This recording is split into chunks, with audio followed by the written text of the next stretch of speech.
박성민 목사의 매일 큐티 묵상입니다.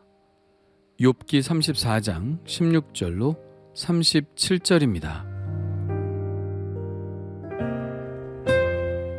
만일 내가 총명이 있거든 이것을 들으며 내 말소리에 귀를 기울이라. 정의를 미워하시는 이시라면 어찌 그대를 다스리시겠느냐? 의롭고 전능하신 이를 그대가 정죄하겠느냐? 그는 왕에게라도 무용지물이라 하시며 지도자들에게라도 악하다 하시며 고고한을 외모로 대하지 아니하시며 가난한 자들 앞에서 부자의 낯을 세워주지 아니하시나니 이는 그들이 다 그의 손으로 지으신 바가 됨이라. 그들은 한밤중에 순식간에 죽나니 백성은 떨며 사라지고 세력 있는 자도 사람의 손을 빌리지 않고 제거함을 당하느니라. 그는 사람의 길을 주목하시며 사람의 모든 걸음을 감찰하시나니 행악자는 숨을 만한 흑암이나 사망의 그늘이 없느니라. 하나님은 사람을 심판하시기에 오래 생각하실 것이 없으시니 세력 있는 자를 조사할 것 없이 꺾으시고 다른 사람을 세워 그를 대신하게 하시느니라. 그러므로 그는 그들의 행위를 아시고 그들을 밤사이에 뒤집어 엎어 흩으시는도다. 그들을 악한 자로 여겨 사람의 눈 앞에서 치심은 그들이 그를 떠나고 그의 모든 길을 깨달아 알지 못함이라. 그들이 이와 같이 하여 가난한 자의 부르짖음이 그에게 상달하게 하며 빈궁한 사람의 부르짖음이 그에게 들리게 하느니라.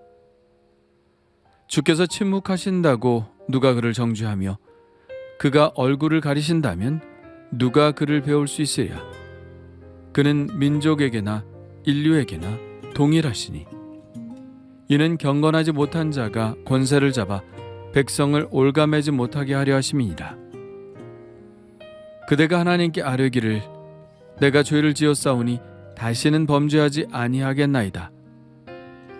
내가 깨닫지 못하는 것을 내게 가르치소서. 내가 악을 행하였으나 다시는 아니하겠나이다 하였는가? 하나님께서 그대가 거절한다고 하여 그대의 뜻대로 속전을 치르시겠느냐? 그러면 그대가 스스로 택할 것이요 내가 할 것이 아니니 그대는 아는 대로 말하라. 슬기로운 저와 내 말을 듣는 지혜 있는 사람은 반드시 내게 말하기를 욥이 무식하게 말하니 그의 말이 지혜롭지 못하도다 하리라. 나는 욥이 끝까지 시험받기를 원하노니 이는 그 대답이 악인과 같음이라. 그가 그의 죄에 반역을 더하며 우리와 어울려 손뼉을 치며 하나님을 거역하는 말을 많이 하는구나. 아멘. 엘리후는 계속해서 하나님은 어떤 분이신지에 대해서 말합니다. 엘리후는 욥이 하나님을 비방한다고 생각했기 때문입니다. 사실 욥은 하나님을 비방한 것은 아니죠. 자기는 죄인이 아닌데 하나님이 자기에게 까닭없이 벌을 내리신다고 했을 뿐입니다. 엘리후는 이 욥의 말이 하나님의 부당함에 문제를 제기하는 것으로 보았죠. 그래서 그는 하나님이 어떤 분이신지를 욥에게 설명하고 있는 것입니다. 앞서 엘리후는 하나님의 공의에 대해 말했었죠. 오늘 말씀도 그 하나님의 공의에 대한 연장선상에 있는 말씀입니다. 우선 하나님은 정의를 미워하시는 분이 아닙니다. 그렇다면 하나님이 인간을 다스리실 수 없겠죠. 하나님은 의롭고 전능하시기에 인간을 다스리십니다. 그러니 욥이 하나님을 정죄하듯 하는 말은 틀린 말일 수밖에 없는 것이죠. 엘리후는 하나님이 얼마나 정의로우신지에 대해 말하고 있는데 그가 말하고 있는 핵심은 하나님은 그 어떤 권세에도 흔들리지 않고 판결하시는 분이라는 사실입니다. 하나님은 왕에게라도 무용지물이라 하시며 지도자들에게라도 악하다 하시는 분입니다. 그 사람의 높음이 하나님의 정의 앞에서는 아무런 소용이 없다는 것이죠. 하나님은 고관을 외모로 대하지 않으시는 분입니다. 가난한 자들 앞에서 부자들의 체면을 세워주시는 분이 아니죠. 하나님 앞에서는 그 사람이 부자든 고관 대작이든 왕이든 지도자든 그저 하나님이 지으신 하나의 피조물일 뿐이니까요. 하나님은 세력 있는 자들도 한밤중에 제거하실 수 있는 분입니다. 사람의 손을 빌리지 않고도 말이죠. 하나님은 사람의 길을 주목하시며 모든 걸음을 감찰하시기 때문에 행악자는 아무데도 숨을 곳을 찾지 못합니다. 하나님은 사람을 심판하시기 위하여 고심하지 않으십니다. 무엇을 조사할 필요도 없으시죠. 모든 것을 다 아시니까요. 하나님이 세력가를 대치하시는 것은 일도 아닙니다. 이것이 바로 하나님의 통치 방식이시죠.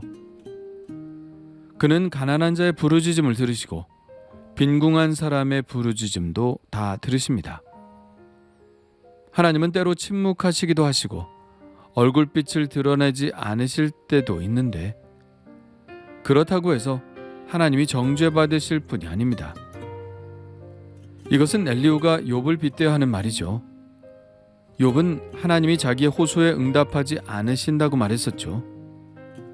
엘리후는 하나님의 정의와 통치는 너무나 완전하시기 때문에 그의 침묵조차 그 완전한 다스리심의 한 부분이라고 말하고 있는 것입니다. 하나님의 통치는 결코 불공평한 통치가 아닙니다. 하나님은 권세자들의 횡포를 막으시고 가난한 자들, 빈궁한 자들, 힘없는 백성들이 이 땅에서 살 수 있도록 공평한 통치를 하시는 분입니다. 이것이 엘리후가 생각하는 하나님이시죠. 그런데 그런 하나님께서 침묵하신다고 하나님을 원망하다니요. 욥의 그런 행동은 있을 수 없는 일입니다. 그래서 엘리후는 욥의 회개를 촉구하죠. 이렇게 말하라고 합니다. 내가 죄를 지었사오니 다시는 범죄하지 아니하겠나이다. 내가 깨닫지 못하는 것을 내게 가르치소서. 내가 악을 행하였으나 다시는 아니하겠나이다. 이렇게 하나님 앞에 회개해야 마땅하다고 말합니다. 그런데 과연 욥이 이렇게 회개할까요? 하지 않겠죠. 왜 그런가요? 욥은 엘리후가 말한 대로 하나님께서 부당하시다고 말한 적이 없거든요. 그는 단지 의인에게 고난을 허락하시는 하나님에 대해서 의아한 생각을 품은 것뿐입니다. 그러나 엘리후는 욥이 잘못을 저지르고도 회개하지 않는다고 말합니다. 33절의 말씀은 그 뜻이 매우 모호한데요. 이렇게 말합니다. 하나님께서 그대가 거절한다고 하여 그대의 뜻대로 속전을 치르시겠느냐? 그러면 그대가 스스로 택할 것이요 내가 할 것이 아니니 그대는 아는 대로 말하라.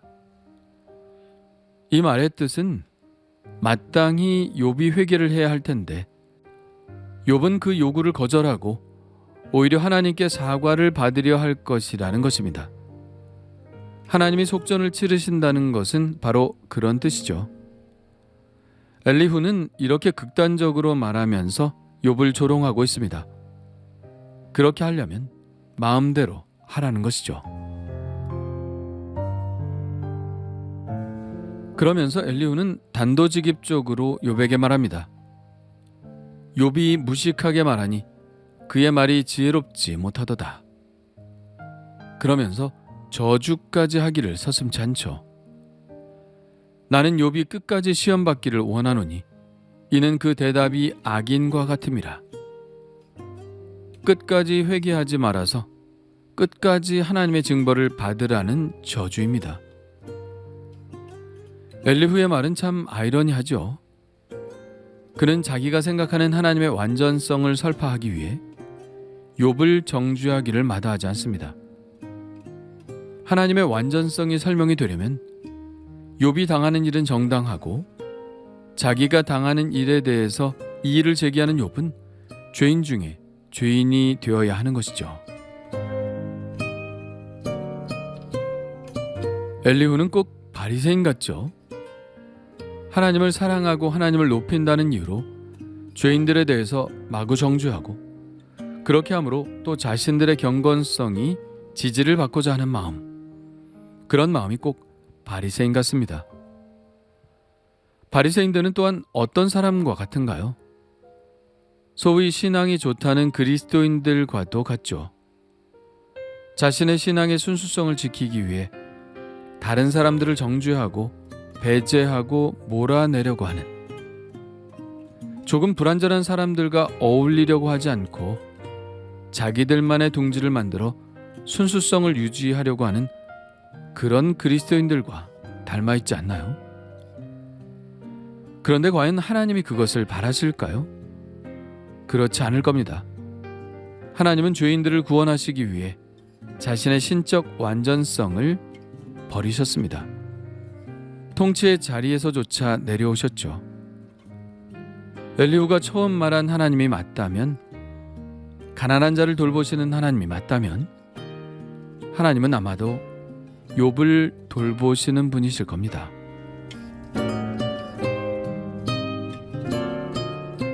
나는 하나님을 어떤 분이라고 생각하나요? 강한 자를 누르시고 약한 자를 높이 드시는 분인가요? 그렇다면 누가 보아도 지금 가장 약자 중에 약자인 욥을 하나님이 돌보시지 않을까요? 그리고 내가 그런 하나님을 믿는다면 나는 하나님의 성품을 닮아 욥과 같은 처지에 있는 자들과 마음을 나누지 않을까요?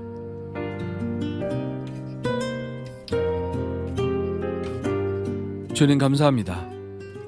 하나님은 정의로우시며 의로우시고 전능하신 하나님이십니다. 악인의 일거수일투족을 아시고 모든 것이 하나님 앞에 다 드러나게 되는 줄 압니다. 하나님은 재판을 굽게 하시는 분이 아니시며 세력 있는 자들을 두둔하시고 가난한 자들을 외면하시는 분이 아니심을 믿습니다. 그런 하나님을 믿을진데 우리도 하나님처럼 공의롭고 정의롭게 행하게 하시고 고난당하는 자, 연약한 자, 가난한 자들에게 관심을 갖는 자들이 되게 하여 주옵소서. 그런 하나님을 닮아가게 하여 주옵소서. 예수님의 이름으로 기도합니다. 아멘.